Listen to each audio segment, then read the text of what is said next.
MTV news Kannada ವಾಹಿನಿಗೆ ಸ್ವಾಗತ.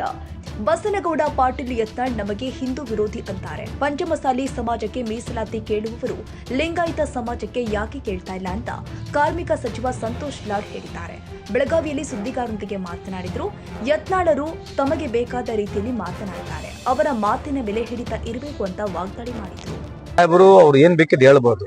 So ನೀವು ಕ್ಯಾರಿ ಮಾಡಕ್ ಅಲ್ಲಿಗೆ ಸ್ಪೆಸಿಫಿಕ್ ಆಗಿ ನಮ್ಮನ್ನು ಕೇಳಿದ್ರೆ ನಾವು ಸ್ಪೆಸಿಫಿಕ್ ಉತ್ತರ ಕೊಡ್ತೀವಿ. ಅವರು ಹಿಂದೂಗಳ ವಿರೋಧಿ, ಒಳ ಜಗಳ, ಈಗ ಯಾವಾಗ್ಲೂ ಈ ಡೆಮೋಕ್ರಸಿನಲ್ಲಿ ಎಲ್ಲರೂ ಅವ್ರಿಗೆ ಏನ್ ಬೇಕೋ ಅವ್ರು ಕೇಳ್ತಾನೆ ಇದಾರೆ. ಈಗ ಉಲ್ಟಾ ಹೇಳ್ಕಂತ ನಾವು ಕೇಳ್ಬೋದು. ಈಗ ಪಂಚಮಶಾಲಿ ಏನ್ ಕೇಳ್ತಾರೆ ಮತ್ತೆ ಇನ್ನ ಲಿಂಗಾಯತ್ ಸಮಾಜದಂಗೆ, ಇನ್ನ ಲಿಂಗಾಯತ್ ಸಮಾಜದೇನ್ ಬೇಡ, ಹಂಗ ಒಂದಕ್ಕೊಂದು ಹೇಳ್ಕಂತ ನೋಡ್ಬಿಡ್ಬೋದಾ? ಈ ಲಿಂಗಾಯತ್ ಸಮಾಜ ಅಂತ ನೀವ್ ಹೇಳ್ತೀರಿ, ಪಂಚಮಶಾಲಿ ಅಂತ ನೀವ್ ಹೇಳ್ತೀರಿ, ಹಿಂದೂ ಅಂತ ನೀವ್ ಹೇಳ್ತೀರಿ. ಇದು ಎಂಡ್ಲೆಸ್ ರೀ. ಇದು ಎಲ್ಲಾ ಸಮಾಜಗಳಿಗೆ ಸರ್ಕಾರದಲ್ಲಿ ಪ್ರಾವಿಷನ್ ಇದೆ, ಪ್ರಜಾಪ್ರಭುತ್ವ ವ್ಯವಸ್ಥೆಯಲ್ಲಿ ಪ್ರಾವಿಷನ್ ಇದೆ. ಬರ್ಬೋದು, ಹೋರಾಟ ಮಾಡ್ಬೋದು, ಕೇಳ್ಬೋದು. ಅದಕ್ಕೆ ಒಂದಕ್ಕೊಂದು ಹಿಂಗೇನೋ ಡಿಫರೆನ್ಸ್ ಬಂದಾಗ ಈ ತರ ಒಬ್ಬರ ಮೇಲೆ ಟೋಪಿ ಹಾಕಿ ಒಬ್ಬರ ಮೇಲೆ ಟೋಪಿ ಹಾಕಿ ಮಾತಾಡಿದಾಗ ಏನ್ ಅರ್ಥ ಏನಿದೆ? ನಾವು we are all Indians only. Basically ನಾವು ಬಿಜೆಪಿ ಆಗಿರ್ಲಿ, ಕಾಂಗ್ರೆಸ್ನವರಾಗಿರ್ಲಿ, ಎಲ್ಲಾ ಪಾರ್ಟಿಯವ್ರು ನಾವೇನ್ ದೇಶದವರಲ್ವಾ? ಈ ದೇಶ ಬಿಟ್ಟು ಹೊರಗ್ನವ್ರು ಇದೀವಾ? ಇನ್ 70 ವರ್ಷದಿಂದ ಈ ದೇಶದಲ್ಲಿ ಕಾಂಗ್ರೆಸ್ ಇರಲಿಲ್ವಾ?